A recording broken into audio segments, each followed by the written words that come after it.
hali ambayo nilimwacha akiwa. Kuna jambo Mungu alikuwa ametenda wakati nilikuwa naondoka. Bwana Yesu asifiwe. Kwa hivyo hiyo ni ushuhuda. Unapofanya jambo ama unapopanga jambo na ulikamilishe kwa njia ambayo ulikuwa unatarajia, unapata kusikiza Mungu kwa sababu ametenda. Bwana Yesu asifiwe. Kwa hivyo nashukuru Mungu kwa nafasi nyingine kuwa mahali hapa. Najua Mungu ni mwema. Hatuna stima lakini tunajua tuna Mungu. Bwana Yesu asifiwe. Na Mungu wetu ni mkuu kuliko vitu vyote. Nashukuru Mungu kwa sababu ya asubuhi ya leo. Nakumbuka tulipoanza mwaka tulisema tunataka kupiga hatua. Bwana Yesu asifiwe. Kila mwaka huwa tunagrow. Tukizaliwa tunazaliwa tukiwa wachanga. Kila siku inapoongezeka kwa maisha yetu tunakuwa. Bwana Yesu asifiwe. Mtoto wa siku moja si sawa na mtoto wa wiki moja. Na mtoto wa wiki moja si sawa na mtoto wa mwezi mmoja. So every year we are increasing. Bwana Yesu asifiwe. Kwa hivyo kila mwaka tunatazamia kusonga hatua mbele. Na kama jana yetu inafaa kukua tofauti na leo, na leo yetu inafaa kukua tofauti na vile kesho yetu itakuwa. Bwana Yesu asifiwe. So as we live, we grow. And it's not just physical. Bwana Yesu asifiwe. Ikiwa kwa ulimwengu wa kawaida tuna grow, ni kumaanisha pia wakati unakuja kwa Mungu, unapozaliwa upya, pia katika safari yako ya imani unapaswa kukua. Bwana Yesu asifiwe. Unapaswa kutoka hatua moja na kusonga hatua nyingine. Kwa mfano, wakati tunakuja katika nyumba ya Mungu, kuna wale ambao tulikuja katika nyumba ya Mungu kama hatumjui Mungu. Tulienda tu kwa sababu ni desturi ya kwamba siku ya Jumapili tunafaa kuwa kanisani. Bwana Yesu asifiwe. Kuna baadhi yetu tulianza hivyo. Tulianza kwa kufuata wazazi, hatukujua wokovu ni nini. Tulianza tu kwa kufuata wazazi. Lakini katika kule kuenda tulipata ujumbe.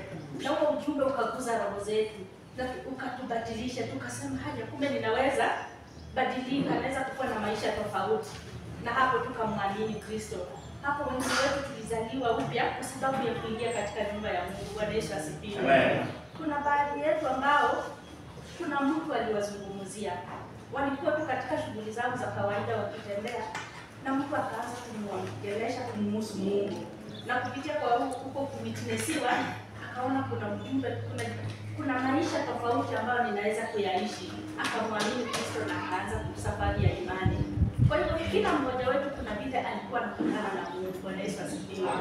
Lakini swali ni kwamba kutoka ile siku ulimjua Mungu, wewe ambaye umemjua Mungu, na pia huu ujumbe ni kwa sababu ya wale pia ambao wamekuja hawajakutana na huyo Yesu, and they have not had that encounter.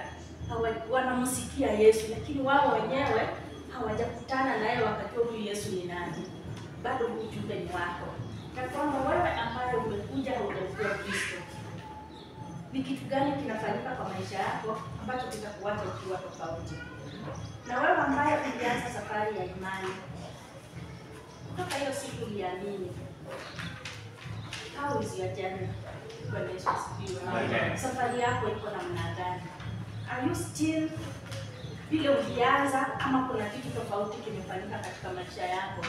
Hilo ndilo swali ambalo kila mtoto wa Mungu anapaswa kujiuliza. Kila Jumapili labda unapatikana katika nyumba ya Mungu, ama wakati ambapo kuna makusanyiko kwa ajili ya Mungu, unakimbiliana mahali pale kwenda kutafuta ujumbe wa Mungu, kutafuta neno la Mungu, kutafuta kumwabudu Mungu. Swali langu kwako ni hiyo hali inakubadilisha namna gani? Is it transforming you or you are just the same as you were before? Bwana Yesu asifiwe. Kila mara tunapokuja katika nyumba ya Mungu, unapaswa kujiuliza individually, kama binafsi wewe mwenyewe, what am I receiving from this? How am I being changed? Bwana Yesu asifiwe. Usikuje tu nyumbani mwa Mungu vile ulivyokuja ndivyo unaenda. Jumapili ya kwanza, Jumapili ya pili, Jumapili ya tatu, na kusonga mbele. Mwaka unaanza, unajihesabu mimi ninaenda kanisa kwa mwaka wangu wa namba fulani, lakini ukiangalia maisha yako hakuna kitu kinaonyesha you commit your time kwa kufanya hilo jambo, and you're gaining from what you are doing. Bwana Yesu asifiwe. So challenge yangu kwenu asubuhi ya leo ni kwamba let your presence in the presence of God transform you. Bwana Yesu asifiwe. Amen. Sijui kama ninaeleweka. Acha nijaribu kuitafsiri kwa Kiswahili nione kama nitaweza.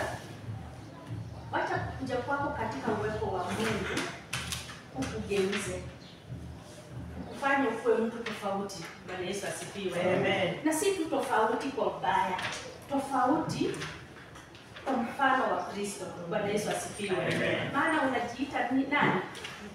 Mkristo. Bwana Yesu asifiwe. So let that life of Christ be seen in you. Bwana Yesu asifiwe. Kristo alikuwa mtu wa aina gani? Yesu alikuwa nani? Alikuwa aje? Wewe ukijiita Mkristo, can people see Christ in you? Bwana Yesu asifiwe. How is the life in Christ changing you? How are you evolving? Unaungika kwa mfano gani? Mungu akikuangalia anaweza kusema kwa uhakika huyu ni Mkristo. Bwana Yesu asifiwe. Kuna wakati ikiwa unatembea, wacha niseme, ikiwa unatembea na Kristo, unamwamini, unalisoma neno lake, unasikiliza neno lake kila wakati unapokuja katika nyumba ya Mungu. Yani someone can stand in front of you and give you the word of God and teach. Na anatumiwa na Roho Mtakatifu wa Mungu kukupa ujumbe wa Mungu. Ikiwa huu ujumbe wa Mungu huwezi kukubadilisha, then huyu mtu hakufanya kazi yake. Bwana Yesu asifiwe. Yani kumaanisha kila Mungu alikusudia hakijatimia.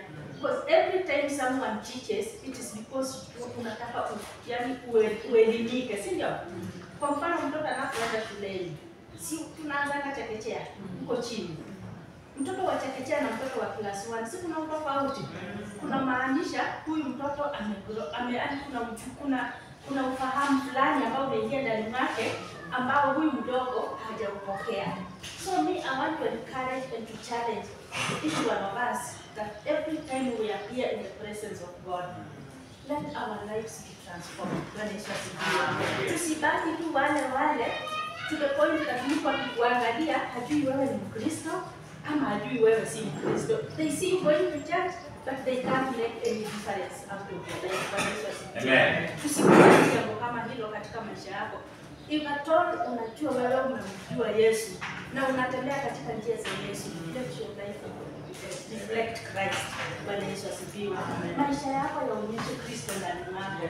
Na watu wakikuona wanaweza kusema bila wewe kuwaambia, wanaweza kusema huyu ni mtu wa Mungu ama huyu ni Mkristo. Bwana Yesu asifiwe. Kuna mahali nilikuwa na vitu vingi vilikuwa vinaendelea mahali pale. Shughuli mbalimbali, mambo mbalimbali, watu mbalimbali.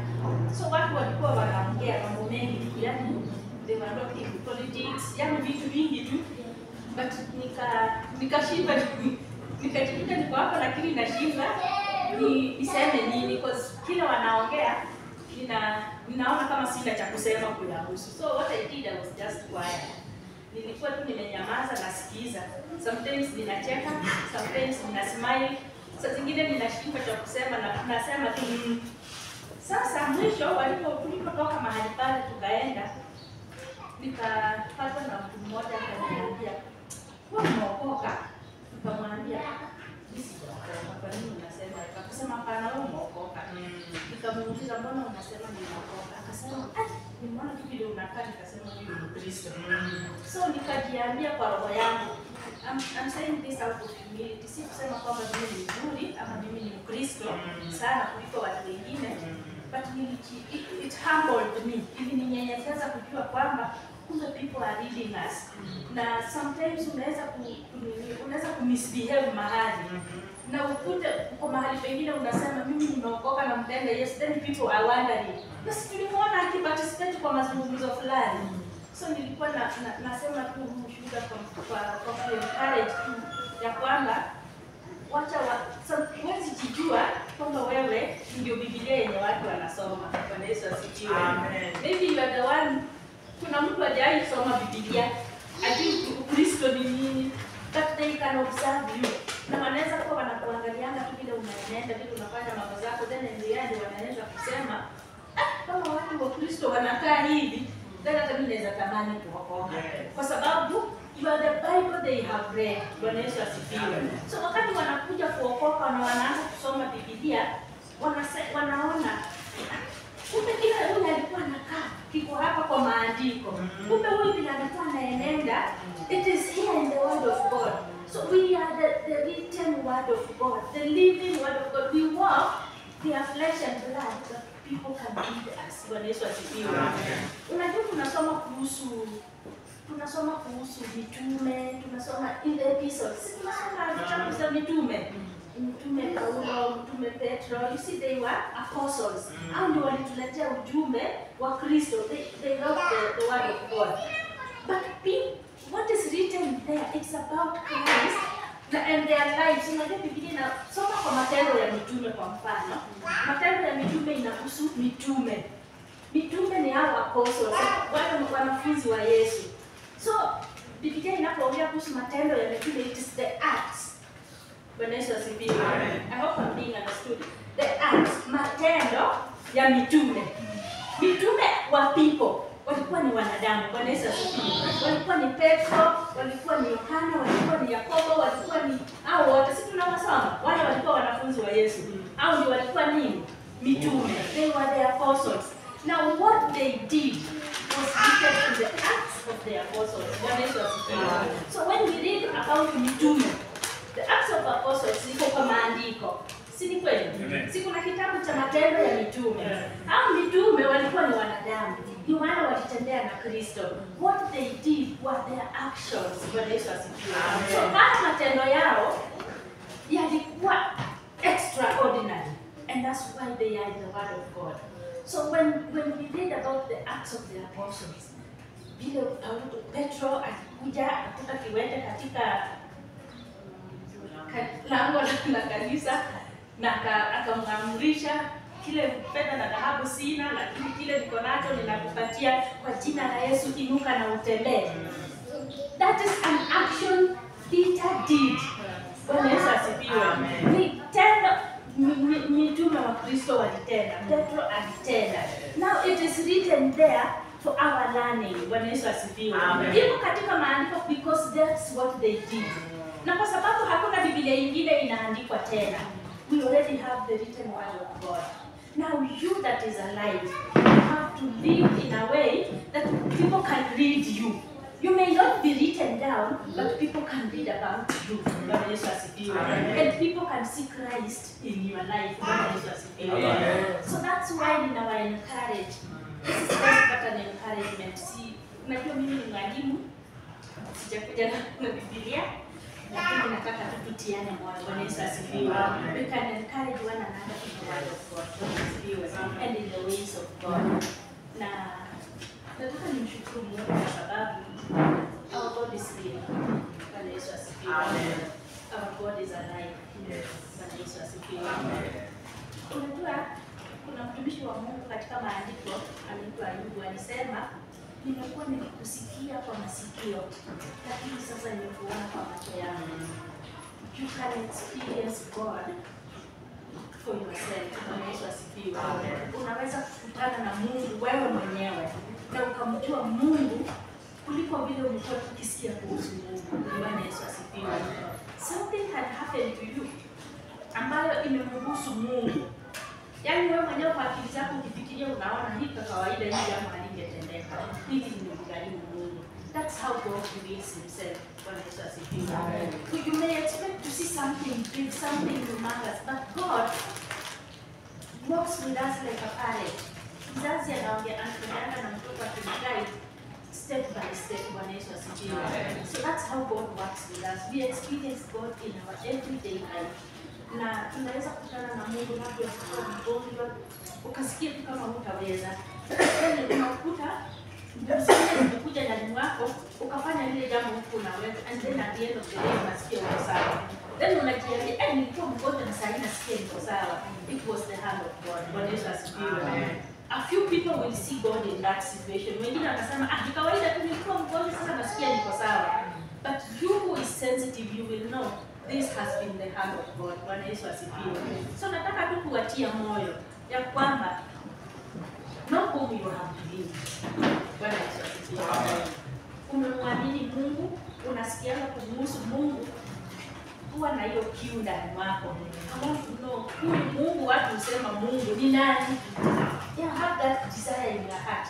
Ukikuwa na hiyo kiu, believe me, Biblia inasema ina Isaya. Kuna mahali Biblia inasema ya kwamba mtanipata mkinitafuta kwa moyo. If you seek me with all your heart, you will find me. Bwana Yesu asifiwe. Yaani ukimtafuta Mungu kwa moyo wako wote, utamuona. He will reveal himself. Bwana Yesu asifiwe. Amen. You see, we talk about God, but God is not just an imagination. Imagine yourself alive today. Nilikuwa ninachekeshwa na msichana wangu juzi ya kwamba watu huwa wanasema Mungu hayupo. Na akawa ananiambia, imagine mtu anaamka, anapumua, anaenenda, but they can still say hakuna Mungu. Then akawa ananiambia, kama kuna kitu chenye kimeshinda watu kutengeneza, because we have atheists, watu ambao wanasema hakuna Mungu kabisa, but they are breathing, wako alive. If you ask them where they are getting their life from, hawatakuambia. It's only God that can give life. Bwana Yesu asifiwe. Watu wameumba vitu, wameumba masanamu. Tulikuwa tunajua kwa akiniambia tulikuwa tunatengenezanga mfano wa mtu mpaka wanaweka viungo zote za mwili. Yani when you look at that image, you can imagine and think this is a human being. But what is happening in that thing is the breath of life. Bwana Yesu asifiwe. Akawa anasema kama kuna kitu chenye kimeshinda watu kufanya, ni kuweka uhai ndani ya watu. Bwana Yesu asifiwe. It is only God that can create life. Bwana Yesu asifiwe. So I just want you to start seeing that Mungu yupo kwa sababu ninapumua. Bwana Yesu asifiwe. Let's start there. That's the fact that I'm alive, I'm breathing in and out. Who is giving me this breath? If kama naweza kusema Mungu, sijui kama Mungu wako ama hayupo. Start there. You hold your nose and your mouth for 5 minutes. Uniambia kama utalemewa. Si utalemewa? Ufunge tu mapua yako, usipe kabisa mdomo, usipe kabisa na ujiambie sitapumua. From there, just 5 minutes. Uniambia kama utalemewa. Si utalemewa na useme utaachilia, uanze kupumua. It's only God that gives life. So you can start from there. The fact that I'm alive today, God, you are there. Then when you tell yourself, God, you are there, ujiambie, now God, I want to know more about you. You can start your journey of faith kwa kuanza kuamini kwamba Mungu wako from the fact that I'm alive. Bwana Yesu asifiwe. Amen. Ukijitambua tu kwamba niko uhai, na kwa sababu niko uhai Mungu yuko, then ujiambie Mungu, kwa sababu umenipa uzima na niko mzima, I want to know who you are. Wewe ni nani? If you start from there, now tunaweza ingia sasa kwa maandiko. Acha tusome Waebrania. Tusome Waebrania 11.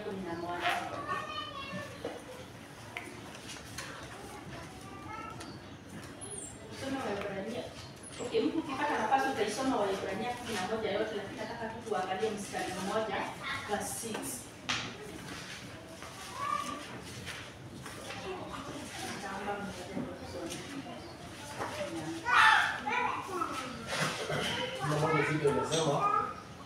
Lakini pasipo imani haiwezekani kumpendeza, kwa maana mtu amwendeaye Mungu lazima aamini kwamba yeye yuko na kwamba huwapa thawabu wale wamfuatao, wale wamtafutao. Bwana Yesu asifiwe. Amen. For without faith it is impossible to please God. Bwana Yesu asifiwe. Amen. Every time unaenda kwa Mungu, kitu ya kwanza unaweka mbele ni nini? Imani. You have first to believe. Na ndio maana nikasema we can start from the fact that we are alive. Sio? Yaani tuseme mimi si niko na uzima ndani mwangu, ninapumua, niko hai. Then kwa kuwa niko uhai, kuna mtu ananipea hii uhai. Alafu unaanza kutafuta kumjua huyu mtu ananipea uhai ni nani. That is faith. Bwana Yesu asifiwe. Maana Biblia inasema pasipo imani hatuwezi kumpendeza. Bwana Yesu asifiwe. Ni lazima kwanza kabisa tuamini kwamba Mungu hapo nini? Hapo. Si ndio?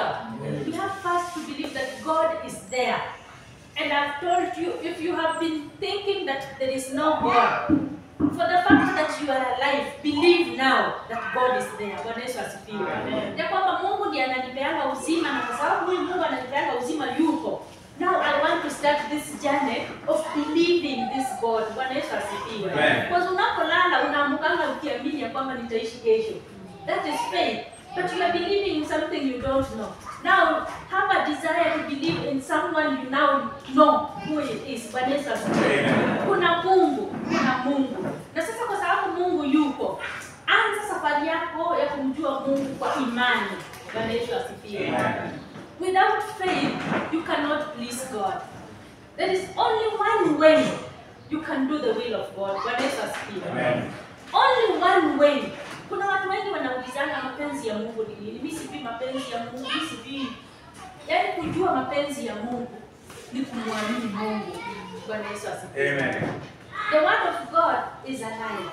Neno la Mungu limeandikwa kwa sababu yetu. Ili kufanya nini? Tuamini. Yani we have been given that word so that we can read it and believe it. And once we believe, hakuna kitu chenye kina nguvu zaidi duniani kama imani. When you believe something, it comes to pass. Bwana Yesu asifiwe. So sometimes tunawekana imani yetu kwa vitu ambavyo havifai. Na tunavi experience. Sometimes unataka doubts inakuja. Yaani mawazo tu negative. Yanakuja. Every time, and that is hiyo ndio mbinu ya kishetani. Anakuleteanga, Biblia inasema anakuwa anashawishi mawazo yako. So analetanga mawazo ndani mwako. Then unayaamini. Si ni kweli? When you believe what is in your mind, si unaona reality ya hiyo kitu. Yaani kile chenye unakiamini kimetoka kwa mawazo yako. Every time unasikia kinakuja, it keeps hitting your mind. Sometimes hata nikapeni kwa mwili.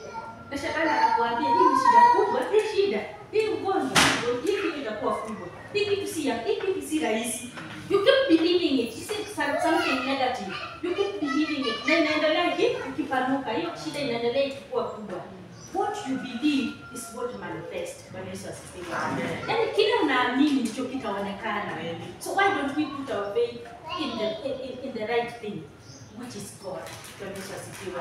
Tukimwamini Mungu, Biblia inasema pasipo imani hatuwezi kumpendeza. Lakini ikiwa tutamwamini Mungu, just the same way tunaamini vitu vyenye vinakuja kwa mawazo yetu na vinafanyika, we can still believe what the word of God says, and it will manifest itself. Bwana Yesu asifiwe. Vile vitu tutaviamini kulingana na vile vimeandikwa katika maandiko, vitakuja kudhihirika wazi, vitaonekana. Salvation is possible. Bwana Yesu asifiwe. Watu wanasema wokovu ni nini? Mimi sijui kuokoka ni kufanya nini. Just to be saved to believe in Jesus. Bwana Yesu asifiwe. Kuokoka ni kuamini. Unamwamini Yesu alikuja, because it is true Jesus came. He was born like a human being. Si alikuwa duniani, watu walimuona, watu walimguza, alizaliwa na mama, alikuwa na nyama na damu. That's why when he was crucified on the cross, damu ilitoka, maji yalitoka. He felt pain. He had a body. Mwili ambao uliguzwa. Alikuwa na ndugu na dada miongoni mwao. Alikuwa na wanafunzi. He lived here on the earth. Now Jesus, God himself came in the form of man. So that kwa sababu ilikuwa ni vigumu kuconvince Mungu kuna Mungu. So a man came. Mungu alijiruhusu kuvaa mwili wa mwanadamu so that we can understand him better. Bwana Yesu asifiwe. So kwa sababu ukiangalia, if you want to know how a Christian should live, look at the life of Jesus. Yesu aliishi aje? Alipenda nini na nini alikataa? Alitembea aje miongoni mwa watu? Jesus was friendly. Alikaa na waliookoka na wasiookoka, waliomwamini na wasiomwamini. But the thing is, Jesus did not sin. He feared who? Alimwogopa Mungu. Na kwa sababu Yesu alimwogopa Mungu, alijua mimi ni Mungu, nimevaa mwili. na naonyesha mwanadamu you can fear God and walk right on earth. Bwana Yesu asifiwe. So wokovu si kazi ngumu. Wokovu tu ni kumwogopa Mungu. Bwana Yesu asifiwe. Ukijizoesha kumwogopa Mungu, na kwamba hili jambo Mungu hapendi, sitalifanya. Ili usemi Mungu hapendi, sitasema, sitaongea. Hii safari Mungu hapendi. Hii kitu cha fulani nikichukua Mungu hapendi. Nikichukua bila ruhusa yake, so sitachukua. Hii Mungu hapendi matusi ya kutoka kwa mdomo wangu, so sitatukana mtu. Mungu hapendi nikichokozana, so sitachokozana. Just simple as that, and we live a Christian life. Bwana Yesu asifiwe.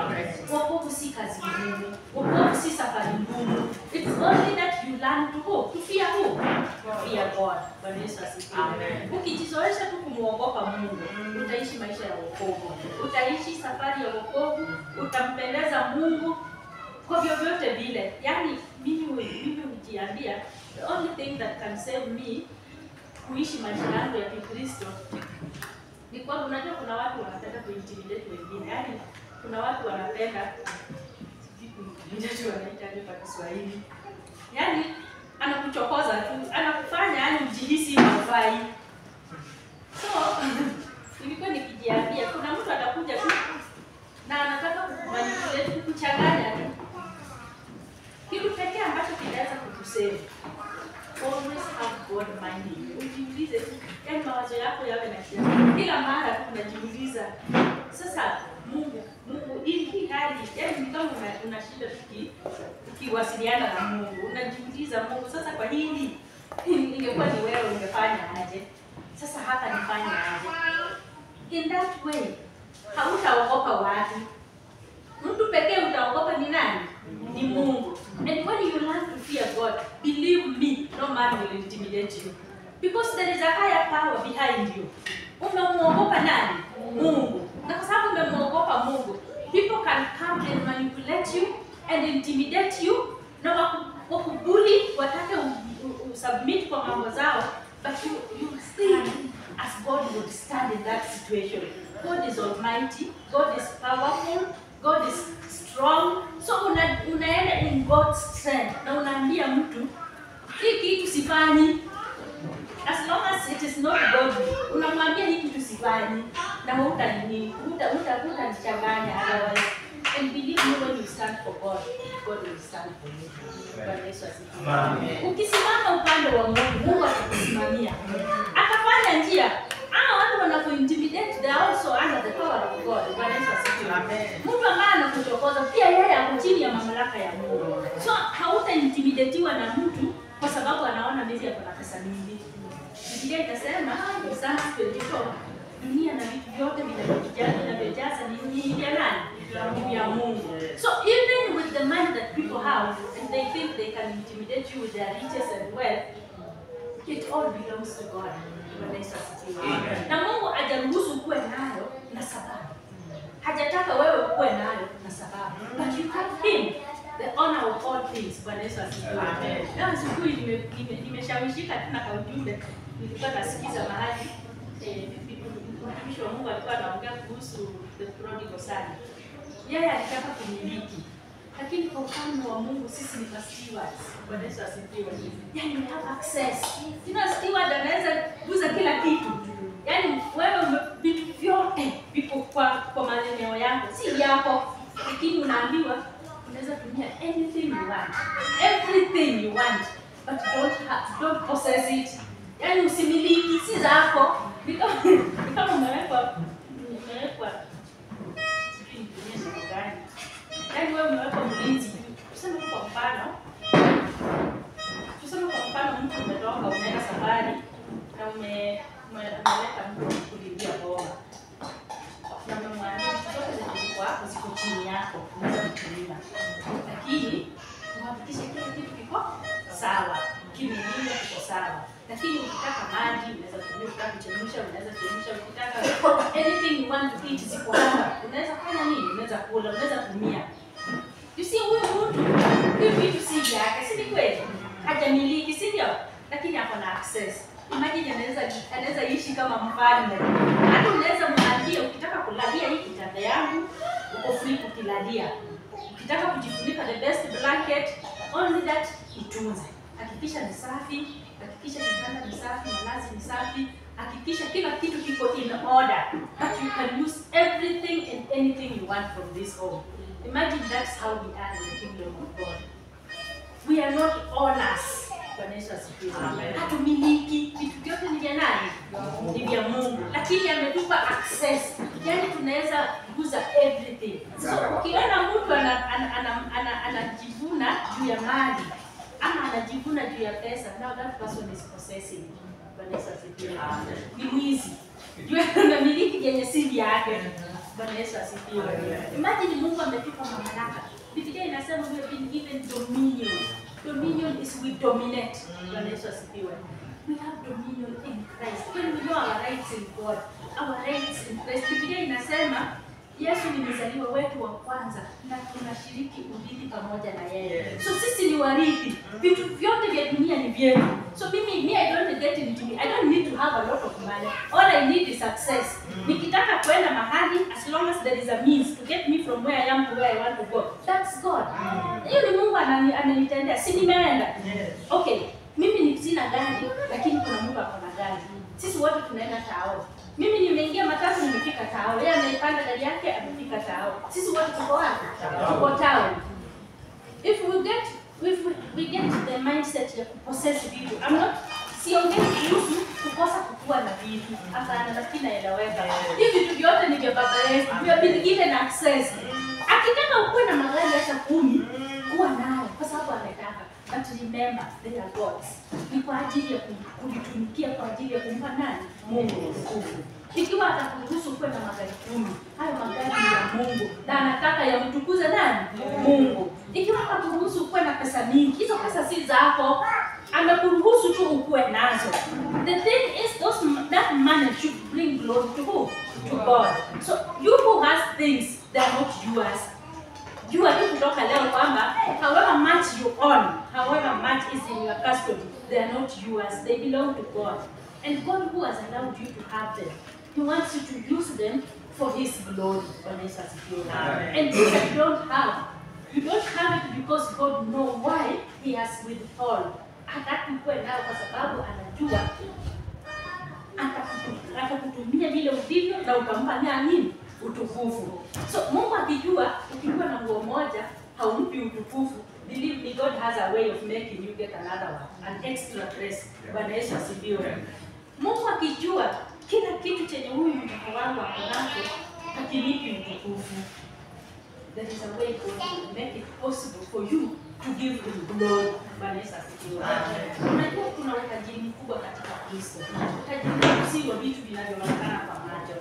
Tunakosana kwa kufikiria vitu vinavyoonekana kwa macho ndivyo vinavyompa Mungu utukufu. Hiyo ndivyo baraka. Mungu utafuta moyo ulionyenyekea. Daudi alikuwa na mali nyingi. Daudi alikuwa na vitu vingi. But hakuvihesabu. Alimuona Mungu. Ndio maana Biblia inasema Daudi alitaka kumjengea Mungu hekalu. Kwa sababu Daudi alijua Mungu alikuwa na nini siku zote. And what can I give back to God? Akawa anafikiria, nilifundisha hapa kuhusu hosting God, nikaongea kuhusu sanduku la agano. Sanduku ya agano ilikuwa inabeba uwepo wa Mungu. So sanduku la agano ilikuwa inawekwa kanuni. Okay, ilianza kwa kuwekwa kwa tent, then ikaanza wanabeba wanaenda naye mahali wana wa Israeli kuwakilisha uwepo wa Mungu pamoja nao. Then ikafika mahali Mungu akanenea Musa akamwambia nataka ujenge tabernacle. Mahali tutakutana na nyinyi.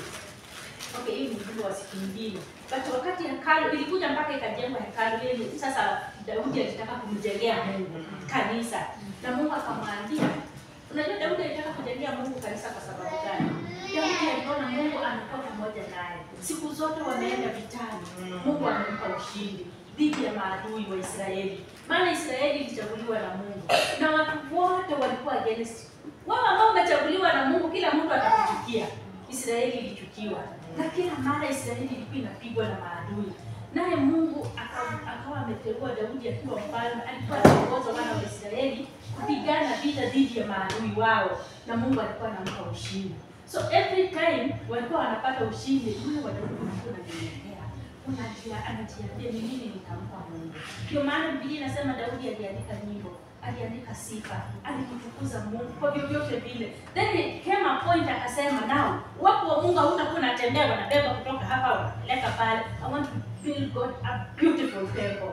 Bwana Yesu asifiwe. It was a way of appreciating. Alitaka kushukuru Mungu kwa ule uzuri Mungu amekuwa nao juu yake.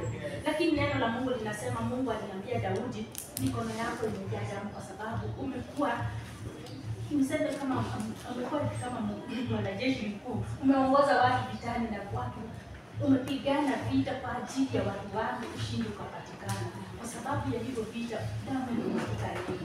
So sitaruhusu uwe ni wewe unajengea hekalu. Lakini kwa mtoto wako atakuja kunijengea. Maana mtoto wake Solomon hakuwa mtu wa vita. Bwana Yesu asifiwe. So Solomon hakumwaga damu kwa vita. He didn't fight any battles. Solomon reigned with wisdom. Bwana Yesu asifiwe. Biblia inasema Solomon aliuliza Mungu, hawa watu wote mimi si kama baba yangu, nimetrainiwa vitani. Unajua Daudi alianza na kuua Goliath kampaka courage. Akasema kama ule alikuwa slave, then I can face any battle. Bwana Yesu asifiwe. So he went into battle with courage because he was trained for battle. Bwana Yesu asifiwe. But Solomon never fought any battle. So Solomon aliuliza Mungu, sasa kama unaniteua in place of my father, how can I do over these people? Mimi ni mdogo, mimi sina ujuzi wa vita, nitafanya aje? Then Mungu akamwambia, ulize kile unataka. Solomon akamwambia, kile kuongoza watu wako. And that's why God gave Solomon wisdom. Bwana Yesu asifiwe.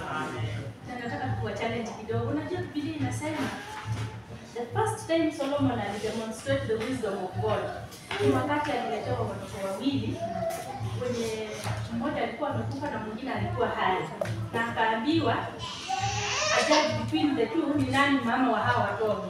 Then akachukua upanga, sword, he wanted to split the right child.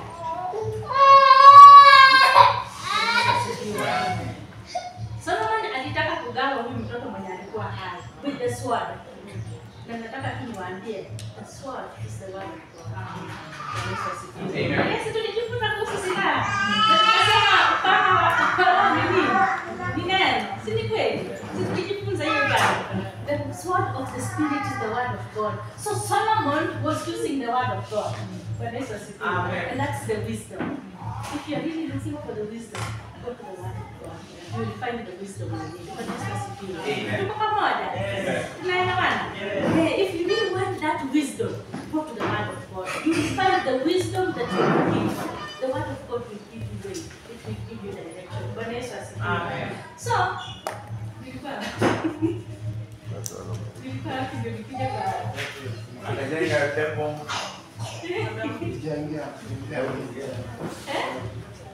ya mwisho ulikuwa unakiingeleza juu ya Daudi akataka kujengea Mungu hekalu. Sasa nikasema Solomon hakuwa mtu wa vita, aliuliza Mungu nini? Hekima. Na Mungu akampa hekima. And that's why Biblia inasemanga hakuna mtu mwingine alikuwa na wisdom kama Solomon.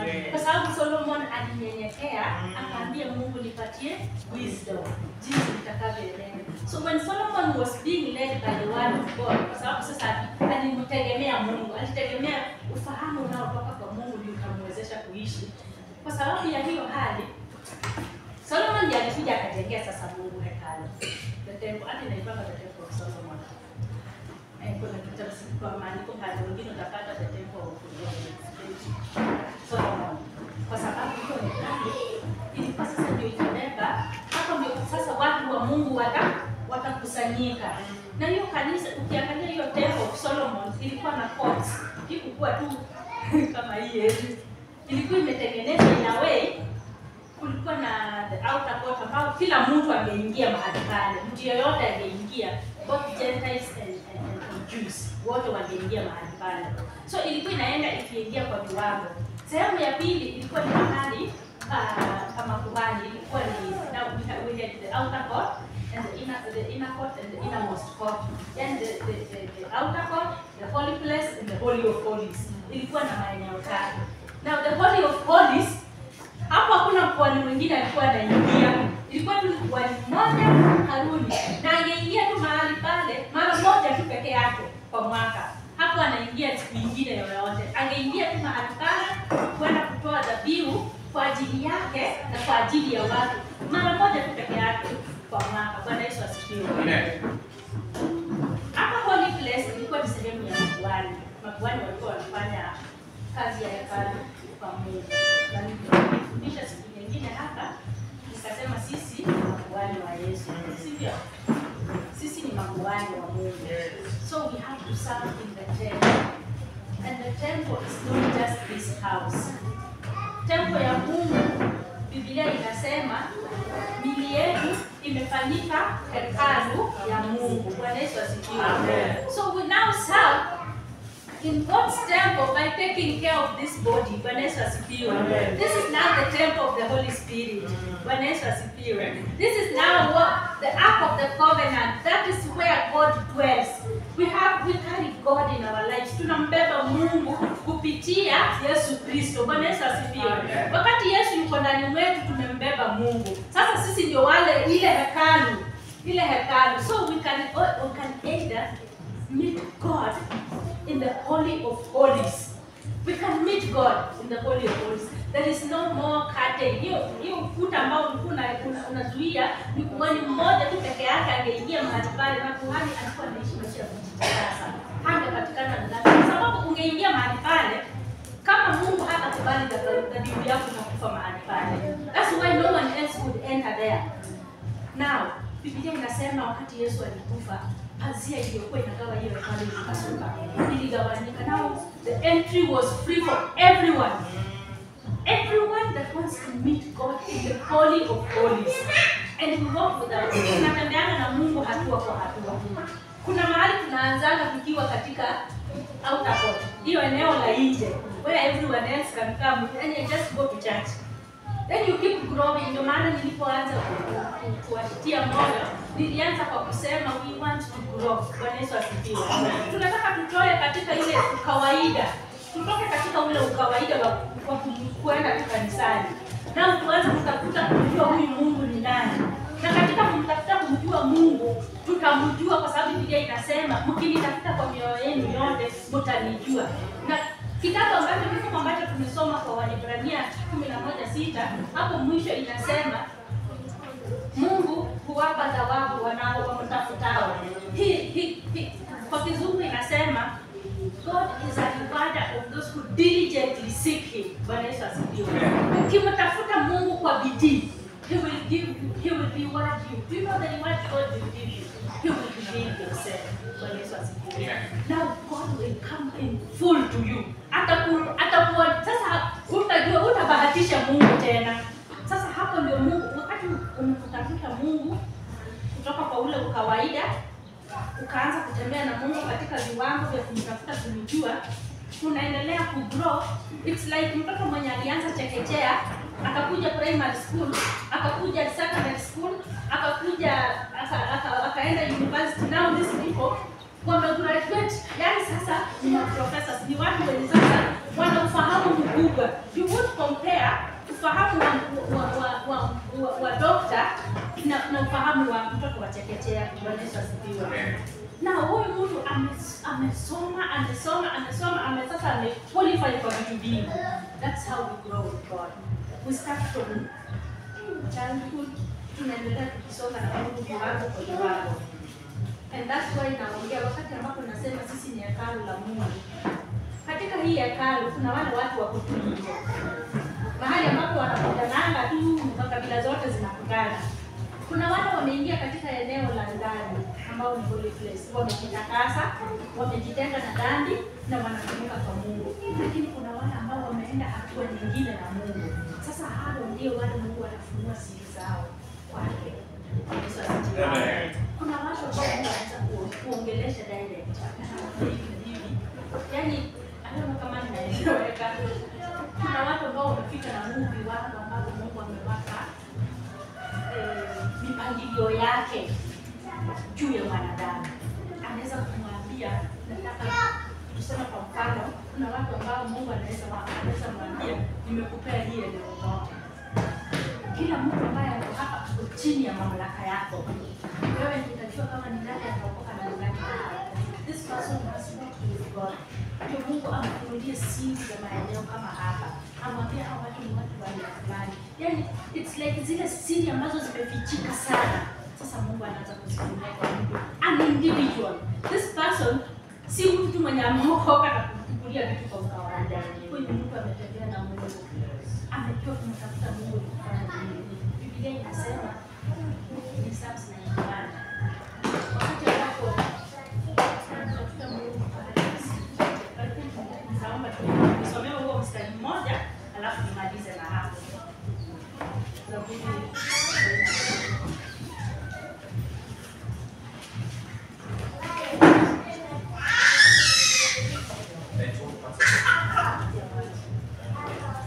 Aketie mahali pasiri aliye atakaa katika uvuli wake Yesu. Bwana Yesu asifiwe. Bwana Yesu asifiwe. Amen. Ninasikika kweli? Yes, iko sawa. Nasikia kama watu hawarespond. Bwana Yesu asifiwe. Amen. Hiyo mstari inasema aketie wapi? Pahali pasiri pake aliye juu. Bwana Yesu asifiwe. Aketia. Bwana Yesu asifiwe. He who dwells. Bwana Yesu asifiwe. They don't just visit. Unaona? Kuketi ni umetaka. Si ni kweli? Kama hali si umesibatika. Kitabu uamuke. This person is settled. Ameketi. It is Biblia ya Kizungu inasema he who dwells. Sasa huyu ni mtu ambaye yeye huketi mahali pasiri pa yeye aliye juu. Yaani umedumu mahali pasiri pa Mungu to the point that yani unaona Biblia inapaita pasiri. Sasa Mungu anaanza kukufunulia siri zake. Bwana Yesu asifiwe. Watu ambao unaona wanafanya miujiza ama wanatumika na Mungu kwa njia ya kipekee. These people have been in the secret place of God. Bwana Yesu asifiwe. Wamemtafuta Mungu si kwa kujionyesha, they have died to themselves. Si wao tena wanaishi kama vile Paulo alisema, si mimi tena ninaishi. Na unaona Mungu alifunulia Paulo siri zake nyingi sana. Maana Paulo alidumu anasiri kwa Mungu pale aliye juu. Alidumu mahali pale. Sasa Mungu akaanza kufunua siri zake kwa Paulo. Ndio maana Paulo anatuletea. Hata Biblia inasema somewhere kwamba anasema the mysteries that were revealed to me. Na the mysteries ni siri. Ni vitu ambavyo si vya kawaida. Ni siri, vitu ambavyo vimefichwa. That were revealed to me. Kuna mahali Paulo anasema hata ni vigumu kwangu mimi kuvielezea. Kwa sababu ni vitu havitaeleweka kwa mawazo ya kawaida. So he who dwells. Si kuna mtu unatamani ungefunuliwa tu na Mungu vitu tafuta kuhusu maisha yako, ama kuhusu watu, ama kuhusu kazi yake. Sisi wote tunatamani tufike mahali pale. Yes. Then the secret is dwelling in the secret place of the Most High. Bwana Yesu asifiwe. So wewe ambao unatamani kwenda na Mungu wako mwingine, jizoeshe kumtafuta Mungu, jizoeshe kudumu na Mungu mahali pasiri. Mahali pasiri ni ile mtu ambaye ukimwona kwa nje ni wa kawaida, lakini akiwa peke yake, huyu ni mtu anajua kutaka mbele. Huyu ni mtu anajua kujifungia kumaanisha kwamba all other things ziko nje. Yaani amejenga na kingine yote ni yeye na Mungu peke yake. Kwa Yesu asifiwe. Huyu mtu ambaye amejitenga yeye na Mungu peke yake hapo kwa nafasi ya kusiri za Mungu. Kwa Yesu asifiwe. Amen. God is great. Yes. We cannot fathom him. Hatuwezi kumwelewa. He is beyond. That's why every day we add to the knowledge of knowing God. Bwana Yesu asifiwe. Amen. Every day we keep adding to the knowledge of knowing God. Leo vile umemjua, sivyo utamjua kesho. Ama jinsi ulimjua jana, si jinsi umemjua tena leo. Bwana Yesu asifiwe. Amen. So tunafaa kutembea na Mungu. Safari ya imani. Biblia inasema katika mstari huo wa 6 in Hebrews chapter 11 that it is impossible to please God without faith. Ni vigumu kumpendeza Mungu pasipo imani. Kwa hivyo sisi tunafaa kumwendea Mungu kwa imani. Na tunapomwaminia Mungu, tunaanza yaani wakati unaenda kwake unamwamini. You see, in the word of God kuna ahadi nyingi sana za Mungu kwetu sisi. Na hautazijua kama hujazitafuta wewe. Na every time unakutana na neno lenye linaongea kukuhusu, unaliconfess, unalisema Mungu, hili neno umeliandika na umelisema linanihusu. Hiyo siku ambayo umeconfess hilo neno, Mungu anajifunua kwako kwa hiyo kiwango. Siku nyingine unakutana na vingine. Unaliangalia unasema hili neno Mungu ameliandika na linanigusa. Tena unaliamini. So every time we walk with God, moment by moment, yani kila siku we are growing. Tunapozidi kusoma Mungu, ndivyo Mungu atajifunua kwetu. Kiwango kile unamtafuta, ndicho kiwango atajifunua kwako.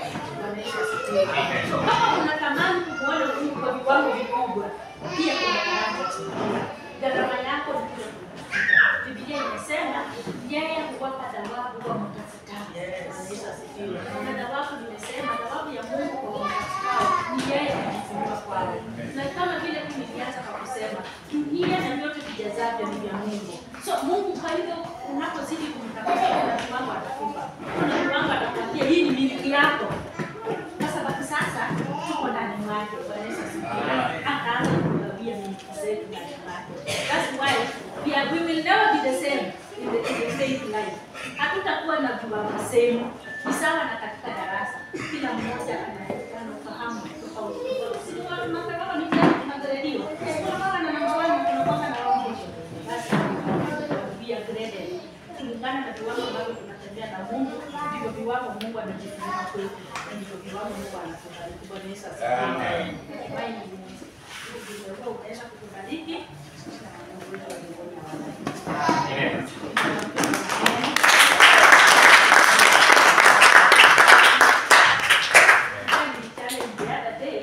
Akaniambia